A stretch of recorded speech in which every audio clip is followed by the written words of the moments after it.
شمشیر بے نیام حضرت خالد بن ولید part number 95 اپنا اسلامک اسٹوڈیو۔ ناظرین، خالد نے اشارہ دے دیا، ایک پہلو سے سالار عاصم بن عدی اور دوسرے پہلو سے سالار عدی بن حاتم نے بدوی قبیلوں کے لشکر کے پہلوؤں پر حملہ کر دیا۔ ناظرین، عکا بن ابی عکا اپنے لشکر کے قلب میں تھا اور اس کی نظر مسلمانوں کے قلب پر تھی جہاں خالد تھے۔ ناظرین، اسے توقع تھی کہ دستور کے مطابق سامنے سے قلب کے دستے حملہ کریں گے، مگر خالد دستور سے ہٹ گئے تھے۔ ناظرین، دونوں فوجوں کے پہلو جب گتھا مگتھا ہوئے تو تھوڑی دیر میں اپنی اڑائی ہوئی گرد میں چھپ گئے تھے۔ ناظرین، اس گرد سے گھوڑوں کے ہنہنانے، تلوار اور ڈھالوں کے ٹکرانے کی مہیب آوازیں اور زخمیوں کی کربناک صدائیں اٹھ رہی تھی۔ ایک قیامت تھی جو گرد کے اندر بپا تھی۔ ناظرین، پہلوؤں کے دونوں سالاروں نے خالد کی ہدایت کے مطابق اپنے دستے پیچھے ہٹائے۔ بدوی قبیلے اس خوش فہمی میں مسلمانوں کے پیچھے گئے کہ مسلمان پسپا ہو رہے ہیں۔ وہ جوش و خروش سے نعرے لگا رہے تھے، لیکن مسلمان رک گئے اور انہوں نے دشمن پر ایسا دباؤ ڈالا کہ وہ پیچھے ہٹنے لگے۔ ناظرین، مسلمان ایک بار پھر پیچھے ہٹنے لگے، بدوی پھر ان کے پیچھے آ گئے۔ اس طرح مسلمانوں نے دشمن کے پہلوؤں کو ایسا الجھایا کہ انہیں اپنے قلب کی ہوش نہ رہی۔ گرد اتنی زیادہ ہو گئی تھی کہ پتہ ہی نہیں چلتا تھا کہ اس کے اندر کیا ہو رہا ہے۔ ناظرین، خالد بڑی غور سے دیکھ رہے تھے۔ ان کی نظر عکا پر تھی جو مورخ بلازری اور طبری کے مطابق یہ دیکھ دیکھ کر پریشان ہو رہا تھا کہ مسلمانوں کا قلب آگے کیوں نہیں بڑھتا۔ مسلمانوں کے قلب کے دستوں کا انداز کچھ ایسا ڈھیلا ڈھالا سا تھا جیسے وہ حملہ نہیں کرنا چاہتے۔ ناظرین، عکا بن ابی عکا نے جب مسلمانوں کے قلب کے دستوں کو اس لا تعلقی کی سی حالت میں دیکھا تو اس نے مسلمانوں کے پہلوؤں کے دستوں کو کچلنے کے لیے قلب سے خاصی نفری اپنے پہلوؤں کی مدد کے لیے بھیج دی۔ ناظرین، خالد اسے اسی دھوکے میں لانا چاہتے تھے جس میں وہ آ گیا۔ خالد اپنے محافظوں کو ساتھ رکھا، انہیں وہ بتا چکے تھے کہ عکا کو زندہ پکڑنا ہے۔ خالد نے قلب کے دستوں کو دشمن کے قلب پر حملے کا اشارہ دے دیا۔ ناظرین، عکا کے لیے حملہ اچانک اور غیر متوقع تھا۔ خالد نے اپنے محافظوں سے عکا اور اس کے محافظوں کو گھیرے میں لے لیا۔ عکا کے محافظ بے جگری سے لڑ رہے تھے، مسلمانوں کو وہ قریب نہیں آنے دے رہے تھے۔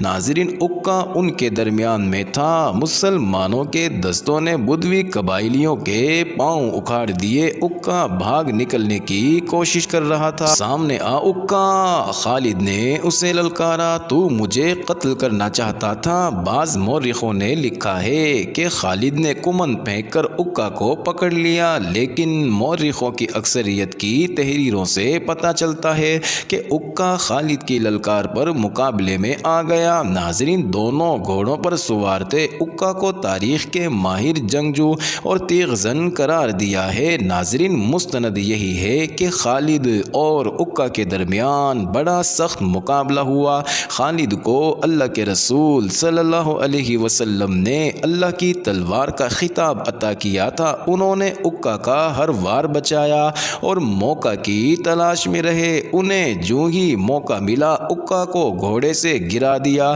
ناظرین، خالد اپنے گھوڑے سے کود کر اترے۔ عکا ابھی سنبھل ہی رہا تھا کہ خالد کی تلوار کی نوک عکا کے پہلو کے ساتھ لگ چکی تھی۔ اس کے ساتھ ہی خالد کے 3-4 محافظوں نے برچھیوں کی انیاں عکا کے جسم کے ساتھ لگا دی۔ ناظرین، عکا نے ہتھیار ڈال دیے۔ اس کے کئی محافظ ہلاک اور زخمی ہو چکے تھے، جو بچ گئے وہ بھاگ اٹھے۔ ناظرین، فوراً یہ خبر بدوی قبائل تک پہنچ گئی کہ ان کا سردار اعلیٰ ہتھیار ڈال چکا ہے۔ یہ افواہ بھی پھیل گئی کہ عکا مارا گیا ہے۔ ناظرین، ادھر مسلمانوں کے سالار عاصم اور عدی دشمن کے پہلوؤں کے دستوں کا بہت نقصان کر چکے تھے۔ ناظرین، اس خبر کے ساتھ ہی کہ عکا مارا گیا یا پکڑا گیا ہے، پہلوؤں کے سپاہی پسپا ہونے لگے۔ تھوڑی دیر تک صورت صورتحال یہ ہو گئی کہ بدوی ایک ایک دو دو عین التمر کی طرف بھاگے جا رہے تھے۔ ناظرین، اکا خالد کا قیدی تھا لیکن وہ پریشان نہیں تھا۔ اس سے توقع تھی کہ عین التمر کی فارسی فوج اس کی مدد کے لیے پابا رکاب ہوگی اور آ ہی رہی ہوگی۔ وہ مسلمانوں کی حالت دیکھ دیکھ کر خوش ہو رہا تھا۔ مسلمان تھک کر نڈال ہو چکے تھے۔ ناظرین، خالد نے اپنے قاصدوں کو بلایا، تمام سالاروں اور کمانداروں کو پیغام دو کہ بدوی لشکر کی پسپائی کو ابھی اپنی فتح نہ سمجھے۔ ناظرین، خالد نے قاصدوں سے کہا، ابھی مال غنیمت کی طرف بھی نہ دیکھیں، ایک اور فوج آ رہی ہے، وہ تازہ دم ہوگی، اس کے مقابلے کے لیے تیار رہو۔ یہ تو معلوم ہی نہیں تھا کہ مہران بن بہرام کی فوج کس طرف سے آئے گی یا وہ عین التمر میں قلعہ بند ہو کر لڑے گی۔ ناظرین، اس فوج پر نظر رکھنے کے لیے مثنی بن حارثہ اپنے چھاپا مار دستے کے ساتھ عین التمر تک کے علاقے میں موجود اور متحرک تھا۔ اس نے خالد کو بار بار یہی پیغام بھیجا تھا کہ آتش پرستوں کی فوج کہیں بھی نظر نہیں آ رہی۔ پھر اس کا یہ پیغام خالد تک پہنچا کہ اکا کے قبائلی خوف و ہراس کی حالت میں بھاگ بھاگ کر عین التمر میں پناہ لے رہے ہیں۔ مثنی بن حارثہ کے چھاپا مار بھاگنے والے بدوی قبیلوں کا تعاقب کر کے انہیں مار رہے تھے۔ ناظرین، جب اکا کے پہلے چند ایک آدمی عین التمر میں داخل ہوئے تو انہیں مہران کے پاس لے گئے۔ تم موت سے بھاگ کر آئے ہو؟ مہران نے انہیں کہا، کیا تم نہیں جانتے کہ یہاں بھی تمہارے لیے موت ہے؟ اس نے حکم دیا، لے جاؤ ان بزدلوں کو اور انہیں قتل کر دو۔ کس کس کو قتل کرو گے؟ ایک بدوی نے پوچھا۔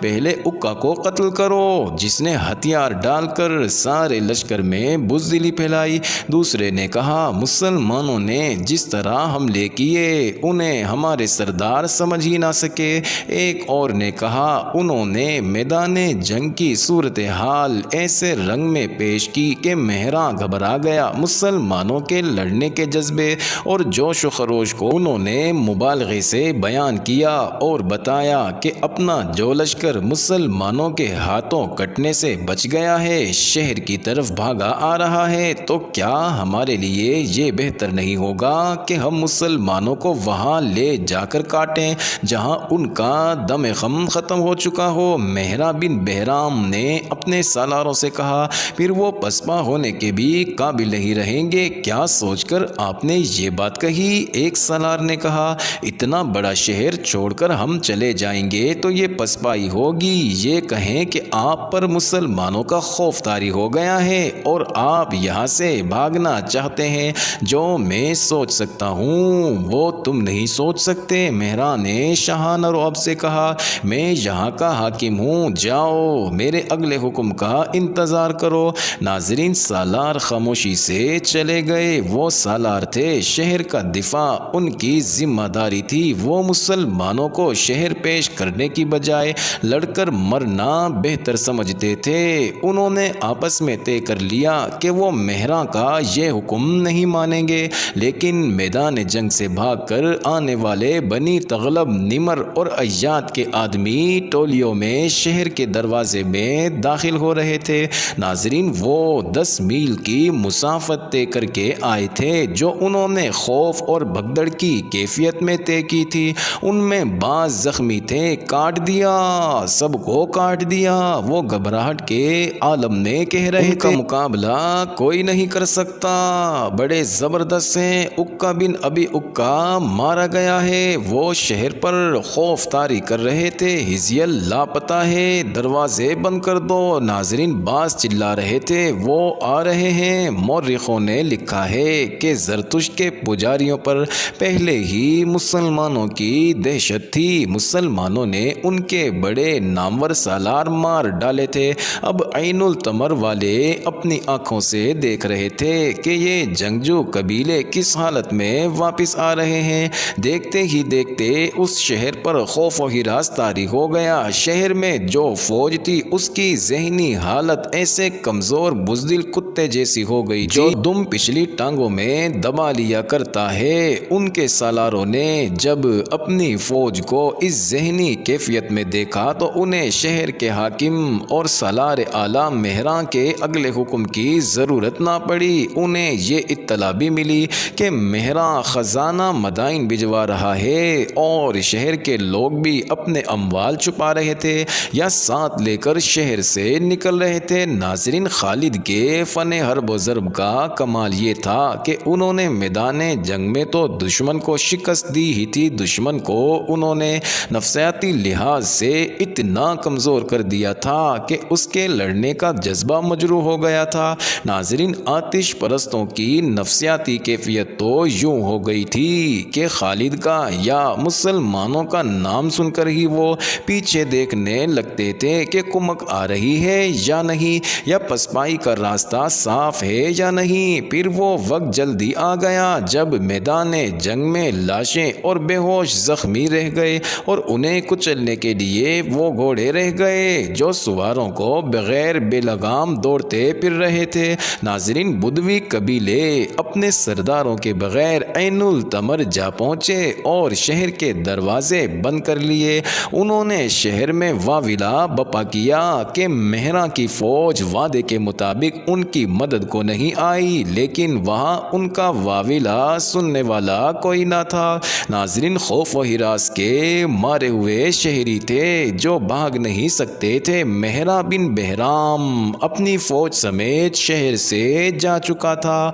ناظرین، وہ فوج کو مدائن لے کر جا رہا تھا۔ وہ اکا اور ہزیل اور دوسرے قبائلی سرداروں کو کوس رہا تھا۔ معزز ناظرین، یہ انٹرسٹنگ ویڈیو جاری ہے۔ اگلی ویڈیو قسط نمبر 96 میں دیکھنا مت بھولیے گا۔